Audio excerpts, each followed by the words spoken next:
রোজা হার্টের রোগীদের জন্য বিশেষ এক সুসংবাদ আসলে নিয়ে আসে। একজন মানুষ শারীরিকভাবে সুস্থ আছেন কিনা, বিশেষ করে তার হার্টটি ভালো থাকবে কিনা এই রোজার মধ্যে সবচেয়ে বড় সুখবরটা এ কারণেই যে রোজা নানা ধরনের নিয়মের মধ্য দিয়ে আমাদেরকে যেতে বাধ্য করে। আপনি নির্দিষ্ট সময়ে খাবেন, নির্দিষ্ট সময়ে ঘুমাবেন, নির্দিষ্ট সময়ে উঠে আপনাকে নির্দিষ্ট খাবারটা গ্রহণ করতে হবে।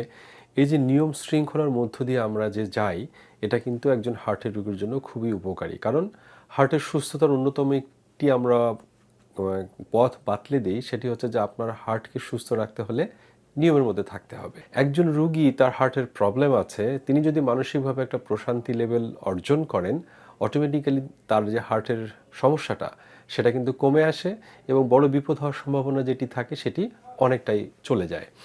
আপনারা দেখবেন যে রোজার সময় আমরা নামাজ পড়ি, এর বাইরেও অতিরিক্ত কিছু নামাজ আমাদেরকে পড়তে হয়, তারাবি নামাজ থাকে। এই যে অতিরিক্ত নামাজটা আমরা পড়ি, আমরা অনেকে আছে হার্টের রোগ কিন্তু ব্যায়াম করি না, কিন্তু রোজা আসলে মোটামুটি সবাই তারাবি পড়ি এবং মোটামুটি দেখা যায় যে ওই তারাবিটার কারণে তার যে একটা এক্সারসাইজ দরকার সেটা কিন্তু অনেকাংশেই একেবারেই ভালো অবস্থায় চলে আসে। অর্থাৎ তার ব্যায়ামের যে উপকারিতা সেটি কিন্তু তিনি পেয়ে যাচ্ছেন রোজার মাধ্যমে। রোজার সময় কিন্তু অনেকের একটা টেন্ডেন্সি থাকে যে আমরা অতিরিক্ত ভাজা পোড়া খাচ্ছি, অতিরিক্ত শরবত গ্রহণ করছি।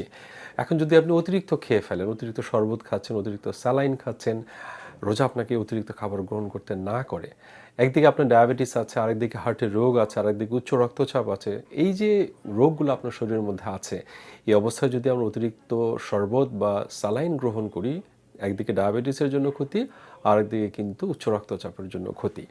সেক্ষেত্রে আমরা একজন মানুষ যার হার্টের রোগ আছে তাকে আমরা কতগুলো কথা বলি। একটা কথা হচ্ছে যে আপনি ঠিক সময়ে ওষুধ খাবেন। দেখেন, রমজান মাসে বা রোজার মধ্যে একেবারে ফিক্সড টাইমে আমাকে সেহরি করতে হবে, ফিক্সড টাইমে আমাকে ইফতার করতে হবে এবং প্রায় কাছাকাছি একটা ফিক্সড টাইমে রাতের খাবার গ্রহণ করতে হবে।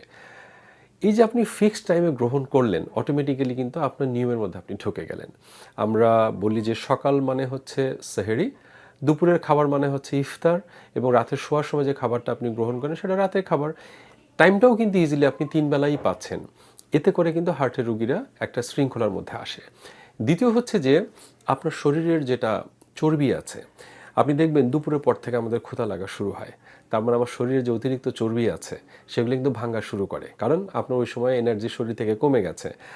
তাই দেখবেন যে একটা মানুষ সারা বছরে যদি তার ডায়াবেটিস কিংবা উচ্চ রক্তচাপ কন্ট্রোলে নাই, অটোমেটিক্যালি কিন্তু এই সময়টায় কন্ট্রোলে চলে আসে। আপনাকে আপনার ধর্ম আপনাকে শিখিয়েছে যে কিভাবে আপনি আল্লাহর নৈকট্য অর্জন করবেন রোজার মাধ্যমে। আপনি রোজা আছেন, তার মানে আপনার মধ্যে একটা ফিলিং অফ ওয়েলবিং আসবে। আপনার মনে হবে যে আপনি আপনার আল্লাহ পাকের দেয়া যে বিধান সেটি আপনি মানছেন। এই যে ফিলিংসটা আপনার মনকে শান্ত করবে। তার মানে স্ট্রেস কমে গেল, যেটা হার্টের রোগের জন্য খুব বেশি জরুরি। অনেকে আছেন যে হার্টের রোগী, তারা ওষুধ খাচ্ছেন, তারা এই সময় ওষুধ নিয়ে বা প্রেশারের রোগী তারা টেনশনে পড়ে যান। আমি তো বললামই যে আপনি ওষুধ খান একবেলা, দুবেলা, 3 বেলা, তাতে তো অসুবিধা নাই। ম্যাক্সিমাম ওষুধ তো একবেলা বা 2 বেলা থাকে। যেটা আপনি দুপুরে খেতেন খাবার পরে, আপনার খাবার দুপুর বলতে ইফতারটাকে মাথায় নিলেই তো হয়ে গেল। ইফতারের পরে আপনি সেটা খেয়ে নিলেন। কিছু কিছু ওষুধ আছে যা আপনাকে খাবারের একটু আগে খেতে হয়। যারা উচ্চ রক্তচাপ বা হার্টের রোগী আছেন কিংবা আরও অনেকগুলো ওষুধ খাচ্ছেন, এটাও কোনো ব্যাপার না। আপনি ইফতারটা করলেন একটু পানি দিয়ে, একটু ডাবের পানি দিয়ে আপনি ইফতারটাকে ভাঙলেন, দেন আপনি ওষুধটা খেয়ে নিলেন। 15 মিনিট পরে গিয়ে আপনি এবার খাবারটা গ্রহণ করলেন, তাতে কিন্তু আপনার ওই যে খাবার আগের যে বিষয়টা সেটাও কিন্তু সমাধান হয়ে গেল। দেখেন, একজন হার্টের রোগী হোক, একজন উচ্চ রক্তচাপের রোগী হোক, আমরা কি বলি যে আপনার ওজনটা কমাতে হবে। এই যে রমজান মাস আসলে আপনি যদি সঠিকভাবে নিয়ম মেনে আপনি রমজানের রোজাটা রাখেন, অটোমেটিক্যালি কিন্তু ওজন কমে যায়, যেটা হার্টের রোগীর জন্য খুবই ভালো। অনেকে আছেন যে হার্টের অপারেশন হয়েছে, তিনি ভাবছেন যে আমি কি রোজা রাখতে পারবো কিনা। কোনো ব্যাপার না, কারণ আপনি তো ওষুধ খেয়ে এখন সুস্থ। আপনার অপারেশন হয়েছে মানে আপনি এখন সুস্থ। আপনার যদি খুব খারাপ কন্ডিশন না থাকে, যে আপনার হার্টে অনেক ধরনের সমস্যা আছে, আপনার হাঁটতে চলতেই কষ্ট হয়ে যায়, সেই ক্ষেত্রে বিষয়টা ভিন্ন। কিন্তু আপনার হার্টে অপারেশন হয়েছে, আপনার হার্টে কোনো একটা চিকিৎসা হয়েছে, আপনার হার্টে রিং পরানো হয়েছে, আপনি ওষুধ গ্রহণ করছেন, কোনো অসুবিধা নাই। বরং দেখবেন যে এই সময়টায় অল্প ওষুধেই অনেক ভালো প্রেশার কন্ট্রোলে থাকে।